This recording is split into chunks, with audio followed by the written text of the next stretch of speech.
सादर जय जिनेन्द्र। श्री महावीर शासन जैनागम ग्रंथमाला 10वें आलियम नवम अध्ययन विनय समाधि चतुर्थ उद्देशक हिंदी अनुवाद।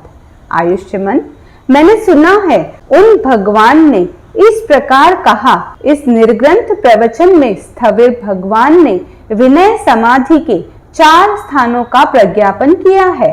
वे विनय समाधि के 4 स्थान कौन से हैं जिनका स्थविर भगवान ने प्रज्ञापन किया है? वे विनय समाधि के 4 स्थान ये हैं जिनका स्थविर भगवान ने प्रज्ञापन किया है, जैसे विनय समाधि, श्रुत समाधि, तप समाधि और आचार समाधि। जो जितेंद्रिय होते हैं वे पंडित पुरुष अपनी आत्मा को सदा विनय, श्रुत, तप और आचार में लीन किए रहते हैं।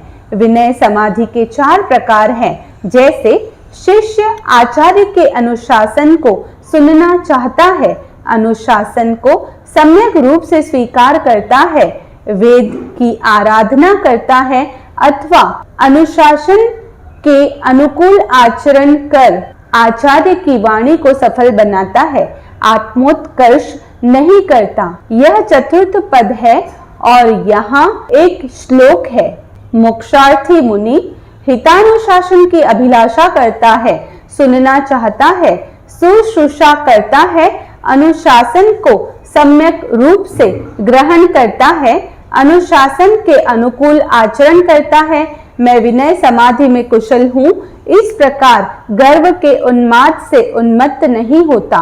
श्रुत समाधि के 4 प्रकार हैं, जैसे मुझे श्रुत प्राप्त होगा इसलिए अध्ययन करना चाहिए, मैं एकाग्र चित्त होऊंगा इसलिए अध्ययन करना चाहिए, मैं आत्मा को धर्म में स्थापित करूंगा इसलिए अध्ययन करना चाहिए, मैं धर्म में स्थित होकर दूसरों को उसमें स्थापित करूंगा इसलिए अध्ययन करना चाहिए। यह चतुर्थ पद है और यहाँ एक श्लोक है।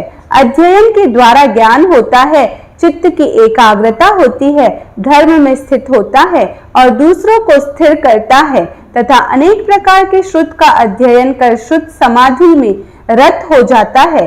तप समाधि के 4 प्रकार हैं, जैसे इहलोक के निमित्त तप नहीं करना चाहिए, परलोक के निमित्त तप नहीं करना चाहिए, कीर्ति, वर्ण, शब्द और श्लोक के लिए तप नहीं करना चाहिए, निर्जरा के अतिरिक्त अन्य किसी भी उद्देश्य से तप नहीं करना चाहिए।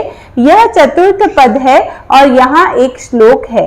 सदा विविध गुण वाले तप में रत रहने वाला मुनि पौद्गलिक प्रतिफल की इच्छा से रहित होता है, वह केवल निर्जरा का अर्थ ही होता है। तप के द्वारा पुराने कर्मों का विनाश करता है और तप समाधि में सदा युक्त हो जाता है। आचार समाधि के 4 प्रकार है, जैसे इहलोक के निमित्त आचार का पालन नहीं करना चाहिए, परलोक के निमित्त आचार का पालन नहीं करना चाहिए, कीर्ति, वर्ण, शब्द और श्लोक के निमित्त आचार का पालन नहीं करना चाहिए, आर्हत हेतु के अतिरिक्त अन्य किसी भी उद्देश्य से आचार का पालन नहीं करना चाहिए।